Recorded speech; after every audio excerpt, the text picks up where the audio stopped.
He categorically denied it. Notice that phrase. Not, "I didn't do this." Not, "I wouldn't do something like that." Not, "This is a misunderstanding." And here is what actually happened. He categorically denied it. The categorically denial is a specific instrument. When you know how it works, when you can hear the machinery operating inside the words, it sounds different than it does the first time.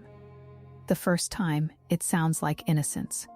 The strength and totality of the denial seems like evidence that the accused could not possibly have done what they're accused of. That's what it's designed to sound like. That's the function. The case that rocked Germany in March of 2026 involved Collien Fernandes, a German television personality, and her ex-husband.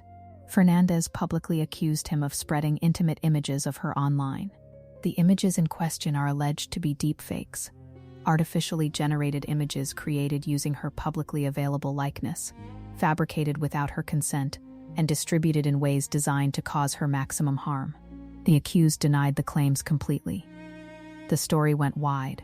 Germany, which had been grappling with the implications of image-based abuse legislation for years, found itself with a case that put a face, a recognizable face, on a crime that had previously been abstracted into statistics. The story is not primarily about Germany. It is not primarily about one woman or one man or one denied accusation. It is about a pattern, one that predates deepfake technology by decades, one that the existence of easily generated AI-manufactured intimate imagery has made more accessible but not more new. In 1984, clinical psychologist Jennifer Freyd identified and named a behavioral pattern that she observed consistently in cases where victims of abuse confronted their abusers. She named it DARVO: deny, attack, reverse victim and offender. It works in sequence. First, the accused denies, completely, categorically, emphatically. Not just no, but absolutely no. The emphasis is strategic. A measured denial allows space for negotiation. A categorical denial is designed to close that space entirely, to make the victim feel that any further claim is irrational, unfounded, and pathological. Second, the attack. This follows inevitably from the categorical denial because the victim has now, by reporting, created a conflict. In the attack phase, the accused does not engage with the evidence. The accused engages with the accuser's credibility, motivation, and psychological stability. The questions become, why is she doing this? What does she want? Who has coached her? What is she trying to get? The subject of the original harm never comes back into focus. The person who was harmed is now required to defend herself against the meta-accusation that she fabricated or exaggerated or is unstable. Third, the reversal. This is the most structurally elegant component of the pattern and the most damaging. The accused, in the reversal phase, positions himself as the victim of the false accusation. He has been publicly named. His reputation has been damaged. His family has been affected. He is the one who has suffered. The original victim, the person whose face was allegedly manufactured into sexual content and distributed online, is now the accused. She did this to him.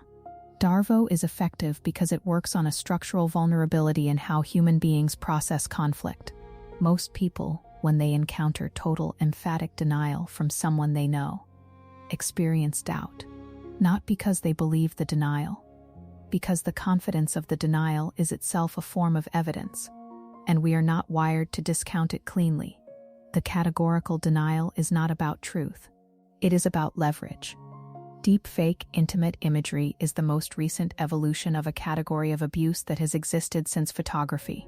Before digital manipulation, non-consensual intimate images required possession of real photographs. The harm was real, but the logistics constrained who could inflict it, and at what scale. The internet expanded the distribution capability. The smartphone expanded the creation capability. Deepfake technology has now eliminated the requirement that a real intimate image exist at all. This is the specific cruelty of the new landscape. In a previous era of image-based abuse, the victim knew that the image circulating of her was real, that it had been taken in a specific moment, under specific circumstances, and that the violation had a physical history. The violation was documentable. Deepfake abuse removes the documentary history. The image did not come from a camera. It came from an algorithm fed by publicly available photographs of a face, photographs that exist because the victim is a public figure, because she smiled in the background of someone's photo, because her face appeared in a film or an advertisement or a social media post.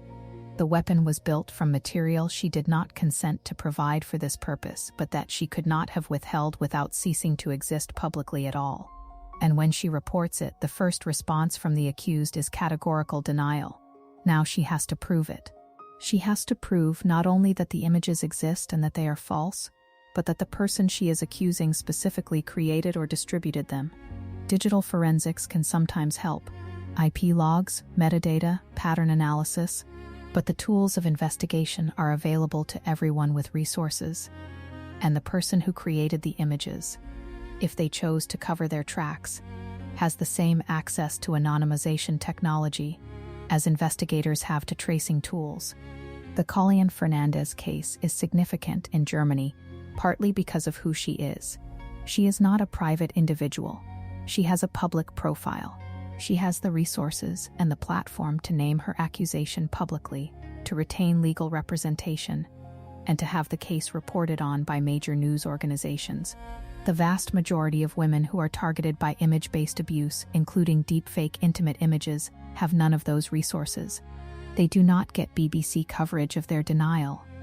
They navigate the process alone, with their employer potentially seeing the images before their attorney does, with their community forming opinions before any investigation has concluded. The psychological literature on image-based abuse has documented a consistent profile of harm that includes occupational consequences. Victims lose jobs, lose clients, are dismissed from professional contexts, social isolation, relationship breakdown, severe anxiety, depression, and in some documented cases, suicidal ideation. The harm is not metaphorical. It is not primarily reputational. It is neurological. The experience of discovering that sexualized images of yourself are circulating online, images you did not create, images that your face was taken from without your knowledge to fabricate, produces a specific form of trauma that therapists who work with image-based abuse survivors have begun to identify and document. The categorical denial compounds the trauma. You now know what you know, and you know that the person who did it is telling the world you are lying. You are holding a wound that the person who inflicted it is calling imaginary. This is where Darvo goes from a psychological concept to a clinical crisis. The victim's own perception of reality becomes the contested territory. There are a few specific things that the pattern recognition this show has been building across its episodes now allows you to see more clearly. When someone categorically denies an accusation, not simply denies, but emphatically and completely and publicly denies, it's worth pausing to ask what that emphasis is doing. Genuine innocence often looks uncertain. It asks questions. It puzzles over the accusation's origins. It tries to understand what led to the confusion. The categorical denial does not do any of those things. It closes. It presses. It occupies all the available conversational space. The reason that deepfake intimate imagery is particularly suited to the Darvo mechanism is that it is inherently deniable in a way that other forms of abuse are not. There is no physical evidence of a confrontation. There is no eyewitness. The mechanism of harm, the algorithm, the training data, the distribution channel, can be made invisible by anyone with the technical knowledge and the motivation to do so. The victim was harmed in a way that leaves no fingerprints except on her. And when she names the person she believes is responsible, he categorically denies it. She now has to decide whether she trusts her own judgment, whether she is willing to remain in public with that accusation while he insists on his innocence, whether the cost of continuing the reversal phase, in which she becomes the one damaging him, is worth the outcome she might achieve. This is the design. This is what the pattern is designed to produce, not a specific outcome in a specific courtroom, a general effect, the silencing of reports before they become sustained accusations, the privatization of harm that is always easiest managed in private. Germany is watching this case now because Collien Fernandes was in a position to not manage it in private. She had a public voice and she used it. Most people targeted by this specific form of abuse do not have that voice. The question is not whether the accused did what he is accused of. That is for investigators and eventually courts. The question the pattern invites you to ask is this: when you hear a categorical denial from someone accused of harm that benefits from being undocumented, do you hear evidence of innocence, or do you hear the machinery?